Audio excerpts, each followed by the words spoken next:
Feet. Hallelujah. Let us pray. Father, in the mighty name of Jesus, Lord, we thank you for this day, for this opportunity that you have given us, that, Lord, we should gather here today, that you may teach us, you may speak to our hearts, you may give us counsel and direction. Precious Father, Lord, I commit this session unto your most able hands. These are your precious people. These are your children. And Lord, look, they love you very much, that at such a time as this, they can be found in the house of the Lord. Mighty Holy Spirit, I invite you that you may take charge, you may take control. You, O Lord, may have your way in our hearts, that your word may achieve its desired purpose in our hearts and in our lives at this time, that, Lord, you may help the youth of Greater Subukia region, that they may prioritize you and love you with all their hearts, with all their souls, with all their strengths, at such an hour that we have arrived at as the church, that, Lord, you may use them, that, Lord, you may mold them, and also help them to prepare for the coming of the Messiah. We thank you and we honor you, for there is no other God before you, and there is no other God apart from you. May you be exalted, may you be glorified, may you have your way. In the mighty name of Jesus, we believe and pray. Amen. Let us clap to the Lord. Let us clap to the Lord. Hallelujah. We can take our seats. Hallelujah. So I want to appreciate each one of us. I really want to thank the Lord because of you, that you can be found in the house of the Lord at this time when there are many things going on. So nasema kwamba ninashukuru sana kwamba mnaweza kupatikana katika nyumba ya Bwana kwa wakati kama huu, na nawashukuru sana kwa kuwasili hapa. So ningependa tu kuwajua pia. I don't know the churches. Maybe Subukia main altar. Those ones of Subukia main altar, you can stand and wave.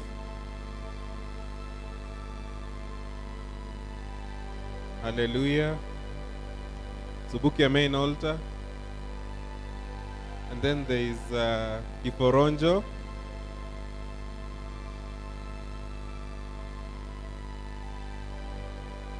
Amen.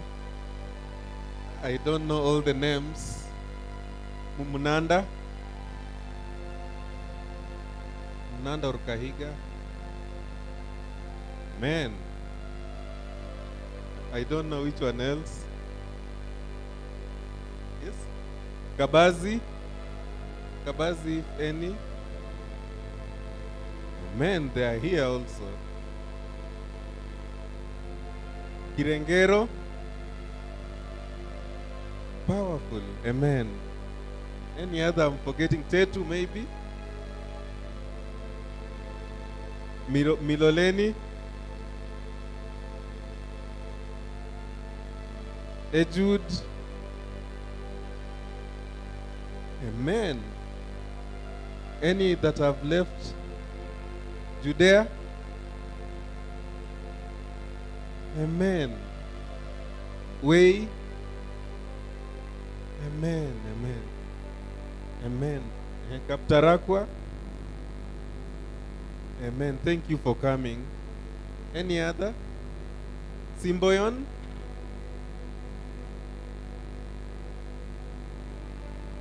Marigo? Amen. They are also represented here. Thank you for coming. Yes? Bethany? Amen. We know it is day one. So probably we'll have more visitors tomorrow, and many other altars will be represented. But thank you so much for coming. Hallelujah. Let us settle down. So we are well represented, and I bless the Lord for that. Hallelujah. So I just want to introduce myself, and we are going to share briefly. I'm not going to take very long. Niongee Kiswahili changu si kizuri sana. Hallelujah. You are able to hear me. So we are going to share briefly, and I'm also going to share with you a few testimonies here and there, because many times when we speak to the youth, sometimes you give the word, and sometimes it becomes a bit difficult to translate it to real life. But many times when you get a youth who has made it in life, or who has stood for the Lord, and the Lord has been faithful, then it becomes a good example. Bwana Yesu asifiwe. And I know you just closed school. Si ndio, mmefunga shule?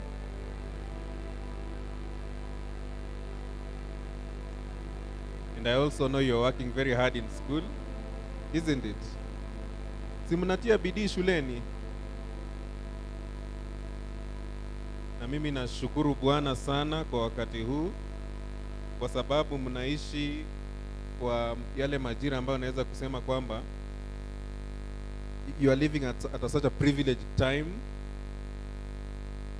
when you can even be taught the ways of the Lord. Bwana asifiwe. Because I remember for me, when I was in your place, when I was your age,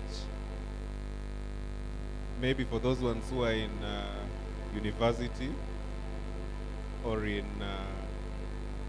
secondary, at that time, the Lord had not yet sent his servants. Hakuwa ametuma watumishi wake bado, 2001 kurudi nyuma. So tulikuwa tu tunaishi kama kawaida. Bwana asifiwe. Na hata wakati tuliweza kwenda kwa chuo kikuu ama college, there was nothing like fellowship. Bwana asifiwe. Lakini saa hizi nasikia kwamba kuna repentance and holiness task force, Laikipia, si ndio? Bwana asifiwe. Si Laikipia mko na fellowship? Yes. Na hizo taasisi zingine mko huwa mnakutana, you can encourage one another, you can meet with brethren, si ndio?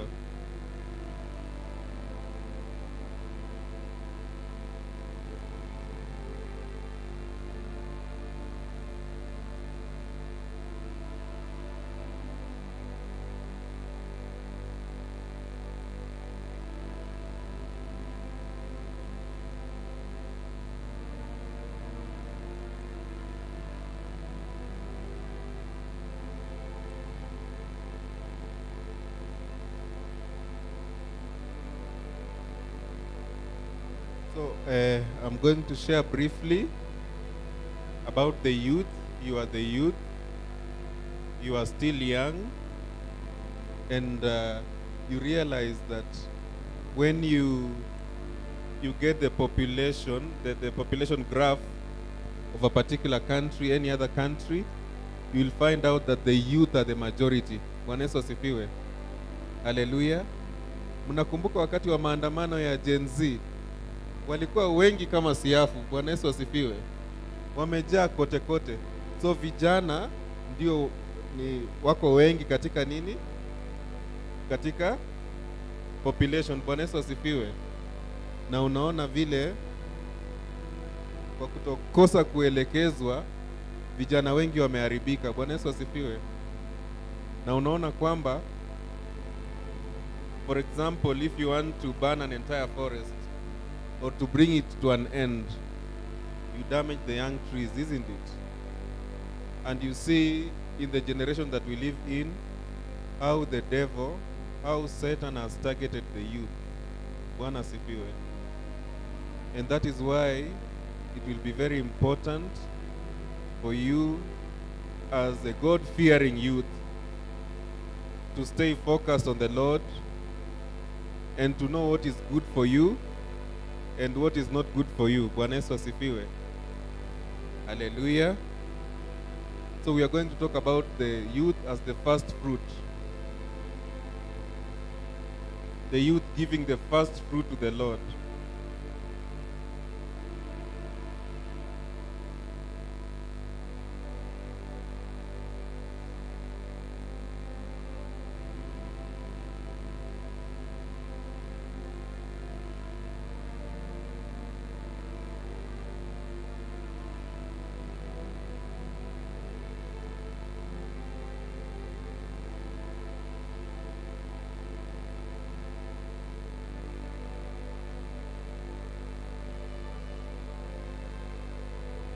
Hallelujah. So as youth, we are supposed to give our first fruit to the Lord. Bwana asifiwe. Tunafaa kupeana matunda yetu ya kwanza kwa Bwana. Praise the Lord.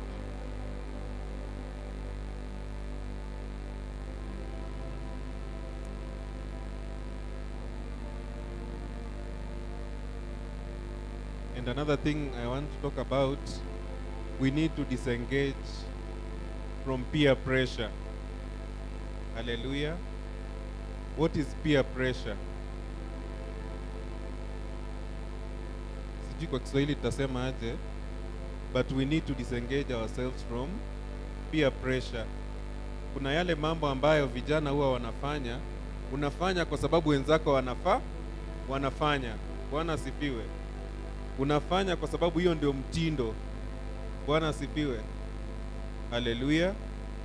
Kwa mfano, unaweza pata wale vijana ambao kwa mfano wanatembea akisag nini? Akisag trouser. Ameachilia nini? Trouser, si ndio?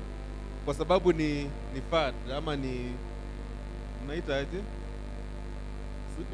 Swag, si ndio? So unapata kwa sababu marafiki zake wote wanafanya namna gani? Wanasag trouser, pia yeye anafanya namna gani? Anataka you see, the biggest problem that we have with the youth is that they are really struggling to fit. Bwana asifiwe. Hallelujah. Like I remember when I went to college, I came from the village and I was going to the city for the first time. Bwana asifiwe. Na unapata katika mji kuna mitindo ya mji, si ndio? So when I went to college, we were issued rooms.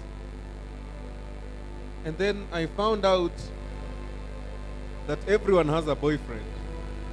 And everyone has a girlfriend. And ikifika jioni, they are moving out, they are going out. And then I found out that I'm remaining alone the entire hostel. And you see, there is that struggle ya kufanya namna gani. You want to fit. You want to go out like others. Bwana Yesu asifiwe. So we need to disengage from the pressure of, trying to fit in. Bwana asifiwe. From peer pressure. Hallelujah. You can even go to university and you find like all your friends have big phones, sindio? Wakona big, nice smartphone. And then napata, so you're under pressure also to get a nice smartphone, sindio? Alafu napata mtu hajalipa fees, for example, because alitaka smartphone yenye inafanana na an expensive smartphone. So ana struggle kufanya namna gani to fit. So we need to disengage. I'll give you the scriptures. We need to disengage from peer pressure. Bwana asifiwe. Because not everything is beneficial to you.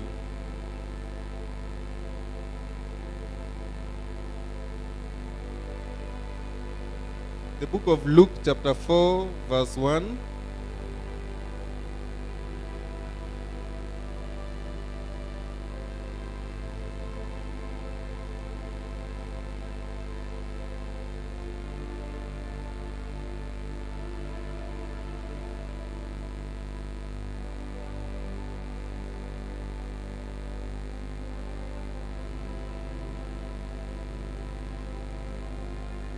The Bible says, Jesus, full of the Holy Spirit, returned from the Jordan and was led by the Spirit in the desert, where for 40 days he was tempted by the devil. He ate nothing during those days, and at the end of them, he was hungry.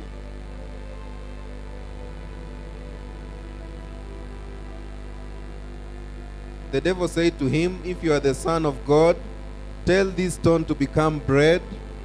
Jesus answered, "It is written, man does not live on bread alone." Then verse 5, the devil led him up to a high place and showed him an instant all the kingdoms of the world.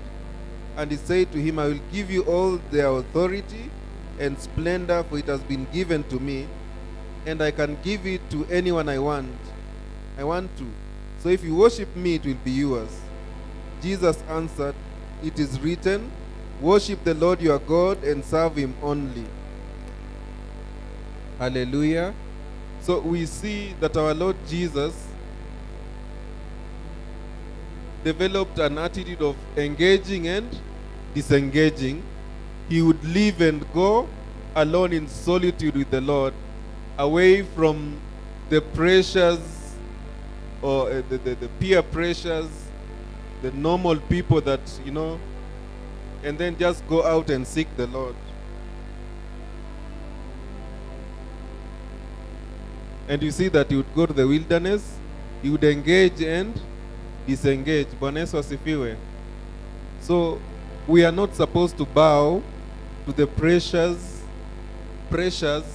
of peer pressure. Bwana Yesu asifiwe. Hallelujah. Kwa sababu kuna wengine wetu yeye ni watoba tu akiwa hapa, lakini akienda kule shuleni ambako kuna wale marafiki wake ambao si wa kanisani, unapata kana kwamba anafanya namna gani? Anataka struggle a fit in. Bwana Yesu asifiwe. We should not do that. If we are born again, let's just be born again.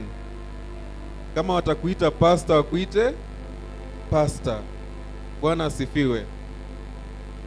So I've talked about peer pressure, that we should always strive to disengage from peer pressure. Bwana Yesu asifiwe. Mnanielewa? Peer pressure kwa Kiswahili ni ile yenyewe unajikaza utoshee ama ufanane na wenzako kwa sababu ya ile mitindo ambayo inaendelea. Bwana Yesu asifiwe. Haleluya.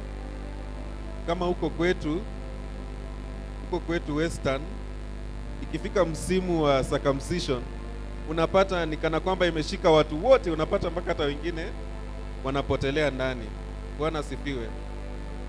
Haleluya. So we need to separate out. Praise the Lord.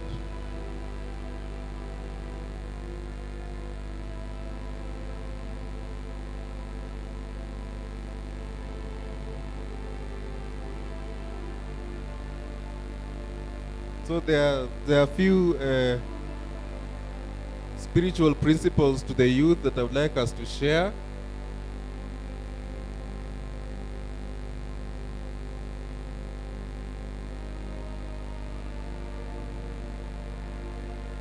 Number one, and that is very important, I don't know how to put it.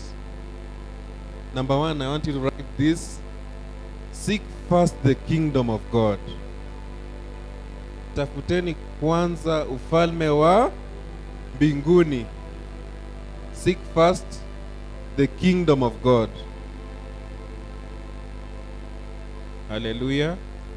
That is the first thing you're supposed to do. And we see, like, at your age, you've got so many dreams, isn't it? Bwana Yesu asifiwe. mko na maono mengi, mko na ndoto mingi. Labda ndani yako unajiambia ungependa kuwa daktari, ungependa kusoma uende mahali fulani, ama ungependa kwa mfano kumtumikia Mungu. Saa zingine unaangalia mtu mwingine pale akiserve, pia unaomba Bwana akusaidia hata wewe siku moja userve kama yeye. Uko na matarajio mengi kama kijana, sivyo? If the Lord tarries, you are praying and hoping that maybe one day you will be successful, maybe you will go abroad, you have big dreams, sindio? Everyone does that. You want to do well in school, isn't it? You want to be a good example also. And some of us, maybe you are the firstborn. Wangapi ni firstborn? Yeah, there are so many firstborn here. So everybody is looking on you. And you see, if you are the firstborn, that means you must do very well, sindio? Bwana Yesu asifiwe. Kwa sababu wale wenye wako nyuma yako wanakuangalia tu. Ukilegea pia wao watasema kwamba hii kitu iko kwa damu. Bwana Yesu asifiwe. Yeah? So there are so many things that are troubling the youth saizi. Inasumbua vijana. Bwana asifiwe. Kuna pia adolescents, sindio? Teenagers. Mmesoma hiyo mambo kwa shule. Those teenage years, yeah, adolescence, someone is discovering himself, isn't it? Identity crisis, sivyo? Amefika mahali fulani, ameanza kwa Kiswahili wanasema kubalehe, sauti imekuwa nzito, sindio? Ama ameanza kumea ndevu, sindio? So hata akifika nyumbani anaongea kwa sauti kidogo asikike, wajue kuna ndume hapa, sindio? Bwana asifiwe. So kuna mambo kama hayo yote ambayo yanasumbua vijana, na hiyo kustruggle kufit in. And then wengine anaangalia mbele, maybe even for the senior youth is beginning to imagine. And there are so many things nasumbua vijana. Whom will I marry? How many, whatever, sindio? Bwana asifiwe. Kuna mwingine hata anaweza kuwa hapa hivi anafikiria mambo mengi sana anasumbua vijana. Bwana asifiwe. Hallelujah. And there are so many worries, isn't it?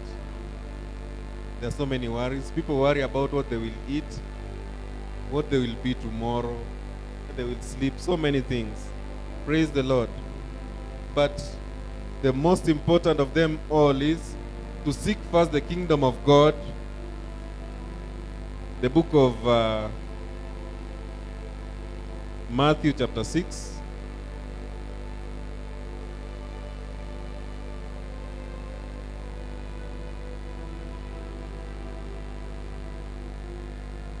Matthew chapter 6 verse 32 to 33. Na ningependa mwenye ako na Biblia ya Kiswahili atusomee. Nani ako na Biblia ya Kiswahili? Haiwezi kosa hapa hata moja. Who has a Swahili Bible?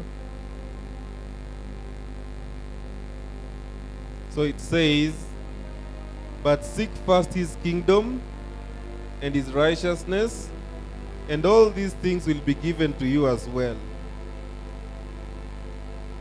Hallelujah. Seek first the kingdom of God and his righteousness, and all these other things will be given to you as well. Bwana Yesu asifiwe. Hallelujah. And verse 34, the Bible says, therefore do not worry about tomorrow, for tomorrow will worry about itself.